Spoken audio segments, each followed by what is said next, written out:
In this video, guys, I want to share with you the 2 times I should have listened to the record label.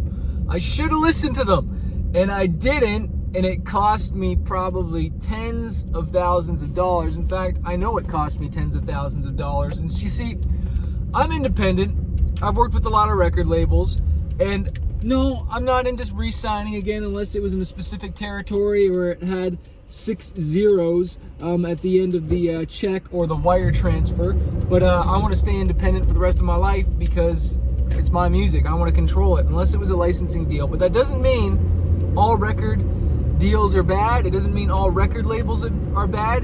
It means you need to educate yourself, and that's why I wrote The Truth About the Music Business, what every artist needs to know before they sign a deal. All right? Now, a lot of artists, including me, we start to have success and we think we know everything. We think we know everything. We want to call the shots. We got the Midas touch.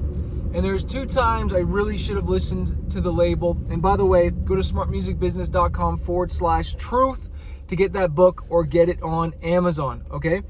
Now, the first time I should have listened to the label was when he told me, my A&R, he told me, Chris, your album, The Chase, it's selling like 500 copies a week. Why are you in such a rush to release a new album? Why do you need to release a new album? Because I was pressuring him. We got to do new music, man. Got to do a new album. He's like, dude, this one's crushing it. I can squeeze at least another 6 months to a year out of this thing. Don't kill it. But the problem was, I was taking advice from someone that was my coach, and unfortunately, they were giving me advice that was pushing me to release another album because they had their own interests in mind. When it comes down to it, they had their own interests in mind. The only other pressure I was having was from Japan, because I had a deal with EMI Japan, and they wanted another album because their album cycle, I guess, was already done.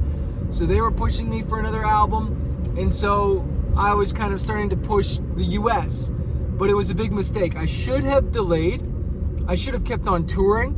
I should have kept on writing the best songs I possibly could. I should have just, let them keep selling this record, blow it up. We probably would have hit over 100,000. We've done over 100,000 now, but I'm talking about like back then, in physical copies as well too, because it was crushing. And so, of course, I wouldn't listen. I go and release record a new album, release a new album, which was my highest debuting first week, but then the album didn't do as good. Now, the album didn't do as good for a number of reasons. 1, it wasn't as good of a record. Number 2, the label at the time, I think they gave me more attention at radio, but I gave them different songs, and I tried to play the radio game. But what happened was I had so much momentum of that album before, it killed it. Killed that record. The next record did good for a little bit, but then the momentum died. It totally died, and I lost all the momentum. Like, we were gonna have another song to radio that he wanted off the old record, but then we ended up taking a different song off the new record, and it didn't do nearly as well. So I punch him, I kick myself, and I go, oh, woe is me. Should have listened to the label, right? But this is the thing, like, it's people that are in the game. Now, during that same album, I'm still doing some good tours. I'm still having lots of success from the previous album, right? So I still think I'm the hotness.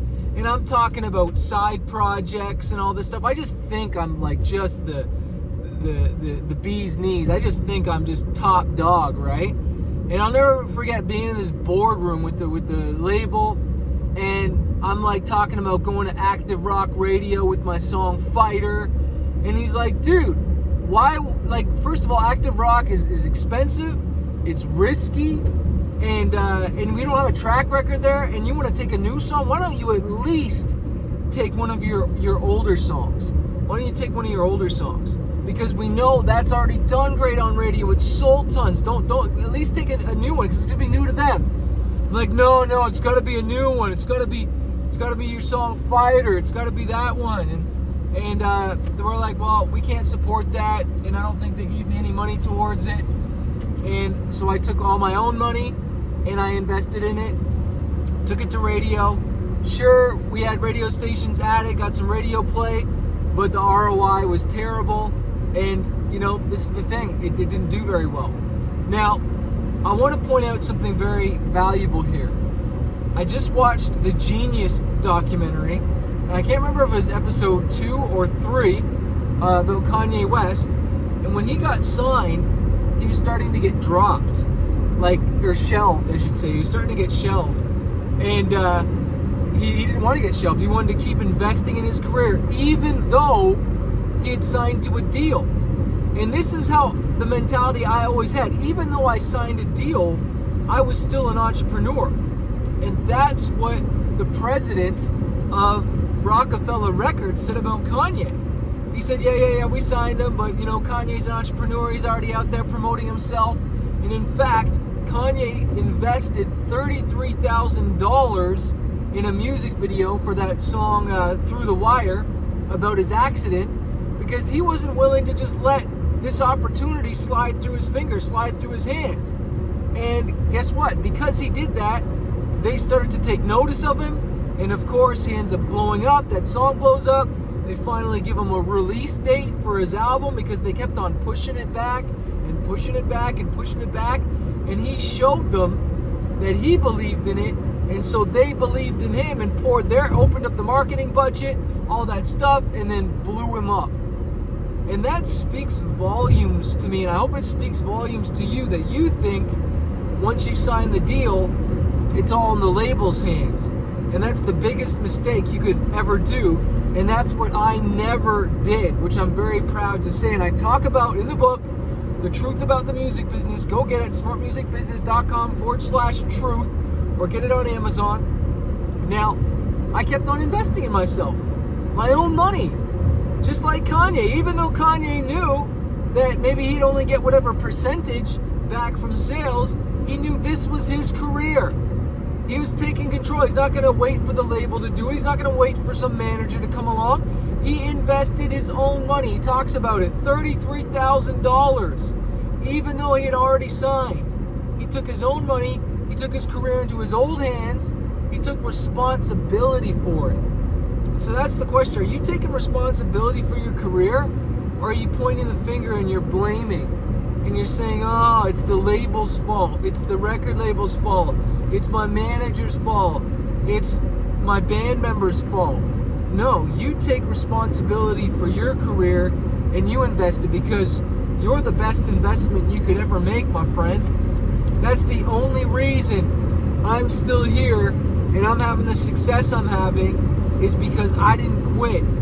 I stayed in the driver's seat. I kept investing my money, even when I didn't have full ownership at the time. I knew eventually I would get full ownership. I don't know if I even saw 5 years ahead. I don't know if I saw 10 years. I just saw that, look, I'm not waiting for people. If that's one flaw that I had that turned out to be a good thing, is I lacked patience. I wouldn't wait for people to just do something. I wouldn't wait around, because I learned real quick, man, when you're waiting around for other people, you could be waiting a long time, man. You could be waiting a long time. No one is coming to save you. Save yourself. That's what I say in my new song. I say, save yourself, man. No one's coming to save you. Invest your own money. Take control.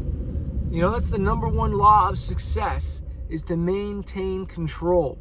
But every time you just ask someone else to do it, you're waiting for someone else, and you just pass the buck. Oh, they're the reason my website didn't get done. They're the reason the tour didn't get booked.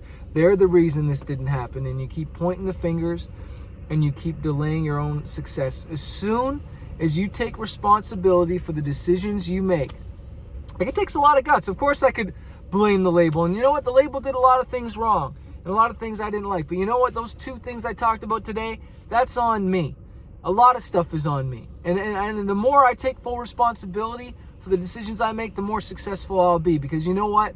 Then I can change it. Because I can't change other people. I can't force other people to do whatever. But I can make a decision today and say, you know what? The buck stops here. I'm going to change me, and therefore I'm going to change my life. Because either something new comes into your life, or something new comes out of you, like my man Brandon Burchard says. And I want something new to come out of you tonight. Well, if you want the output to change, you got to change the input. You want the output, what's coming out of your life, you need to change the input. And of course, that's why we have coaching, so that I can kick your butt every week, keep you on target every other week, I should say. Right now we might go to every week, but Fanbase University is every other week, the 12th and 24th. You can't join unless you I guess you can join the monthly, but we're going to close that, so you have to commit to a year now.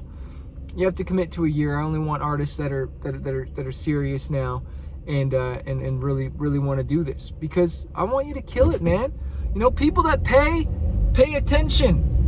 All right, I said that in the last video. Now, this video is sponsored by VisionCityArt.com. One of the biggest issues with artists I see right away, before I even listen to the song, I see the album artwork. I see the branding. I see that it's not been taken care of. You're not taking care of it. You don't care about it. You don't care about your image. You don't care about the single cover. You don't care about the branding. So I already know what it's going to sound like, right? So if you need a single cover, you need artwork done, you need your banners, thumbnails. We just took our artwork. My wife took the artwork and made it a t-shirt. It's freaking the best t-shirt. It's going to sell like crazy. We put together a promotional campaign for you for art. Well, she does. So go to VisionCityArt.com. See what the packages are there. We'd love to help you out. And I hope you hear my heart, man. I never try to, of course, I try to tell it like it is, sound like I'm being mean, but I'm really not mean. It's because I didn't have a dad, so I like it when people tell me off. I like it when people shoot me straight. You know, I'd rather the wounds of an enemy, or I don't want the kisses of an enemy or wounds of a friend. I forget what that quote is. But the point is, you don't want people just telling you what you want to hear to make you feel good. You want them to tell you the truth. They want to tell you that your artwork sucks, that your song sucks. You need to rewrite it. You need it mixed. The production is weak. And, you know, I was telling a student the other day, man, he was promoting a song and he had thousands of views on it. And it had the longest intro in the entire world. And that's one of the biggest things I tell you. It's like, dude, you're promoting a song, and the very beginning of the promotion is like, the first part of the video was like blank 20 seconds. And sure, there's visuals, but there's no sound. And it's like, dude, like, you guys are making mistakes and spending thousands of dollars, and you go, oh, it didn't work. It's because you did it wrong. You know, you did it wrong. You didn't have the right asset. And so, and then you quit and you say, oh, well, it didn't work. Well, it didn't work because there's things missing. You needed it. You were so close, but you had things wrong, and so you didn't get the result you wanted. I have done this too so many times, spent thousands of dollars, and I made a couple of tweaks, and I could have gotten 10 times back the better results, right? And that's what I want for you. I want you to work smarter, not harder. I used to just beat myself bloody, like trying to move things forward. And it's like, man, like, do you want to crawl to your destination? Do you want to walk? Do you want to run? Do you want to ride a bike? Do you want to take a car? Or do you want to take a jet? Like, how fast do you want to get to your destination? How long do you want it to take? I want to help you get there faster. And so, of course, that's why we have coaching. That's why I hire coaches, because someone who's already been there. So it's like, dude, like, I want to get there quicker, right? I don't want it to take 10 years. I don't want it to take 10 months. Let's get there in 10 weeks. Let's get there in 10 days, all right? Like, let's get there faster. That's what I'm talking about. Hey, go to VisionCityArt.com, book yourself a package. Make sure you pick up this book, The Truth About the Music Business. I want to remind you that a fighter isn't someone who never fails. A fighter is someone who never quits.